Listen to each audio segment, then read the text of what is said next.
Assalamualaikum warahmatullahi wabarakatuh. Saya Dwi Mahardika dari kelas 7A.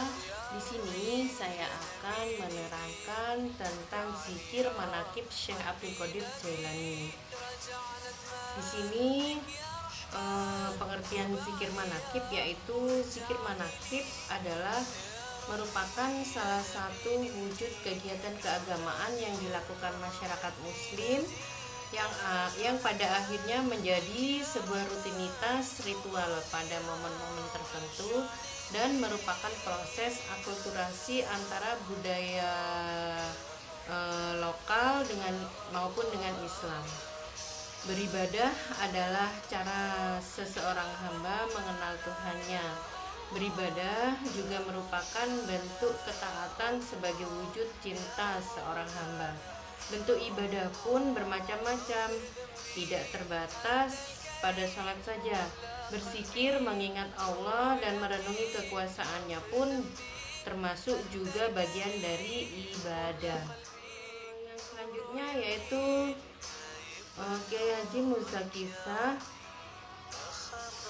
menemukan kegiatannya berupa pembacaan zikir dan penyampaian hikmah. Kegiatan ini dilakukan setiap malam Jumat, terutama pada malam Jumat Legi. Kegiatan ini kemudian dipopulerkan oleh Kiai Haji Musa Kisah melalui kegiatan yang disebut dengan zikir manaqib.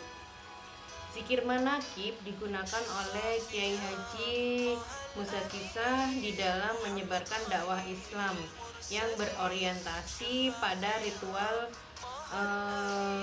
sufistik untuk menjadikan umat selalu dekat dan cinta kepada Allah dan Rasul-Nya, serta mampu menghadapi segala persoalan hidup yang ada. Zikir manaqib berbentuk asma Allah, tasbih, hamdalah dan sebagainya, maupun selalu ingat pada Allah di saat dia senang dan susah, dikala dia bahagia dan melarat. Zikir manaqib Syekh Abdul Qadir Jailani yang dikembangkan oleh Kiai Muzaki bukanlah tarekat sebagaimana umumnya, melainkan lebih berbentuk amalan zikir atau majelis zikir. Menurut Kiai Muzaki, kendati dirinya sangat menghormati terhadap semua macam tarekat yang ada, tetapi ia pribadi tidak mengikuti tarekat-tarekat tersebut. Ia memilih melihat makna tarekat dalam perspektif yang lebih luas. Yang B yaitu syarat melakukan zikir menurut Syekh Abdul Qadir Jailani. Salah satu syaratnya ialah berada di dalam keadaan berwudu, suci dari hadas kecil maupun hadas besar.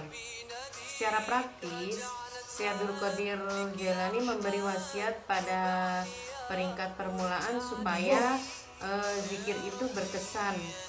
Ucapkanlah kuat-kuat ayat yang dijadikan zikir atau kalimat tauhid atau sifat-sifat Allah. Bila perkataan itu diucapkan, usahakan berada di dalam keadaan sadar atau kesadaran, tidak lalai. Dengan cara ini, hati akan mendengar ucapan zikir dan diterangi oleh apa yang disikirkan. Dia menerima tenaga yang menjadi hidup, bukan saja hidup di dunia, bahkan juga hidup abadi di akhirat kelak. Jika seseorang berniat mempelajari dan beramal menurut keinginan itu, tetapi mati sebelum mencapai tujuannya, Allah melantik 2 malaikat sebagai guru yang mengajarnya ilmu dan makrifat sampai ke hari kiamat. Orang itu akan dibangkitkan dari kuburnya sebagai orang yang arif, yang telah memperoleh hakikat. C yaitu bentuk kegiatan dan bacaan. Dalam mengamalkan kegiatan dan bacaan zikir manaqib Syekh Abdul Qadir Jailani di pesantren Al-Qadiri ini, dilaksanakan dengan melalui beberapa proses yang perlu diperhatikan. Di antaranya yaitu satu, dilandasi dengan niat yang ikhlas, lillahi ta'ala, birasul semata-mata untuk beribadah dan mencari ridho Allah Subhanahu wa Ta'ala. Yang kedua, di waktu melakukan permohonan tidak dibenarkan minta kepada Syekh Abdul Qadir Jailani, tetapi memohon atau meminta kepada Allah Subhanahu wa Ta'ala dengan perantara barokah Syekh Abdul Qadir Jailani dan syafaat Rasulullah. Dalam melakukan permohonan yaitu waktu muraqabah pada Allah, sebaiknya diawali dengan bertaubat atas dosa diri kita ya, khususnya 7 anggota badan yaitu lisan, mata, telinga, tangan, kaki, perut, dan kemaluan, karena dosa menjadi penghalang terkabulnya doa kita. Kemudian memohon kuat iman, karena tanpa iman segala kenikmatan akan sia-sia.